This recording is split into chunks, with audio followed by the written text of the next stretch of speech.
আপনাদের পাশে। জেনে রাখবেন যেটা হয়েছে শশীগড় কলেজে, জোর করে মসজিদ উঠাবার জন্য মাইক নিয়ে এসেছে সেনাবাহিনী সহ। এটা সকলে নিজের স্বধর্ম রক্ষা করার জন্য। ওটা কারো বাবার টাকা নয়, কারো বাবার সম্পত্তি নয়, ওটা আমার সনাতনী টাকা, আমার সনাতনী সম্পত্তি। প্রত্যেকে পথে নেমে যাবে, কাল হতে পথে নেমে যাবে যদি রংপুরের সমাবেশ আমাদের করতে না দেওয়া হয়। অধ্যক্ষকে নয়, শুধু সারা বাংলাদেশে হিন্দুদের নির্যাতন করে করে অধ্যক্ষ এবং শিক্ষকগুলোকে এবং এই এসআই পদে নিযুক্ত অনেক হিন্দু কর্মচারীকে সেই পদ থেকে জোর করে বরখাস্ত করা হয়েছে। এটা বিশ্বের ইতিহাসের পাতায় লেখা থাকবে, যদি রক্ত দিয়ে হলেও লিখে দিয়ে যাব। পেয়েছে কিনা?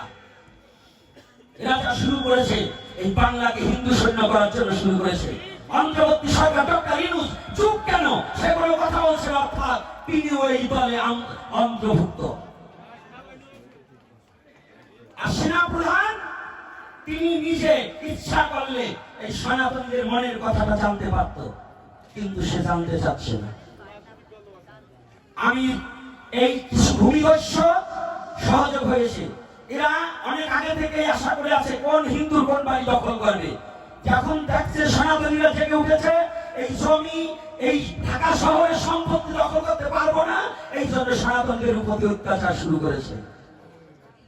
এজন্য আমরা বসে থাকবো না। মনে থাকবে? মনে থাকবে তো? চার চাষে তাই নিয়ে ঝাঁপিয়ে পড়বো, তবু আমাদের অস্তিত্বের লড়াই করে যাবো। বর্ডার আটকে দিয়েছে, ভাবে কোথায়? পিঠ থেকে গেছে, এখন ফিরে দাঁড়াতেই হবে, ফিরে দাঁড়াতেই হবে। এই মাত্র পাওয়া সংবাদ আমাদের জেলা স্কুল, ওই জেলা স্কুল, রংপুরের জেলা স্কুল, ওই ভূমিদাতাও সনাতনী। এই বাংলার বুকে যত দাতব্য প্রতিষ্ঠান সমস্ত কিছুই সনাতনীদের জায়গা। শশীগড়ের কলেজ সনাতনীর জায়গায়, কারণ বাবার জায়গায় নয়, এটা আমার সনাতনী জায়গা। এরা উদ্দেশ্য শশীগড় আসা মানে কি? শশীগড়ের এই অঞ্চলটা হিন্দু প্রধান এলাকা, ওখানে যদি জোর করে দাঙ্গা বাঁধানো যায়, সাম্প্রতিক এই যে এই সমস্যা, হিন্দু মুসলমানের একটা দাঙ্গা বাঁধিয়ে দিয়ে হিন্দুদেরকে কতল করো, ওরা যেন দেশ ছেড়ে পালাতে পারে, ওই সম্পত্তি আমরা দখল করবো, এই যে চেষ্টা। আর মরে তো যাবই, আর মরে তো যাবই। সাপ এমনি এমনি কখনো দংশন করে না।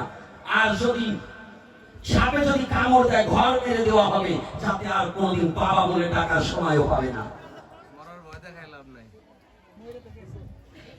পারবে না? এই কারণ মরার জন্য প্রস্তুত করা জয় রাধে। কোনো ঘরে বসে রাখবে না, 15 দিনের বাচ্চা সহ নেমে যাবো। এটা পেয়েছি। কতগুলো প্রশাসনে কতগুলো মারবে, লাশের উপর দিয়ে থাকবো, কত মারবে, পথে মরে যাবো। আজ মনে কাল মনে মরবো তো, তবু পৃথিবীর মাধ্যমে ইতিহাস সৃষ্টি করে যাব যে বাংলাদেশে সনাতনীদের প্রতি কত নির্যাতন এবং অত্যাচার হয়েছে, ইতিহাসে লেখা রাখবে। আর প্রত্যেকের আই কার্ড গলায় ঝুলিয়ে রাখবে। কোথা থেকে কি রাস্তাঘাট বেরোলে তখন ছাড়বে। যাক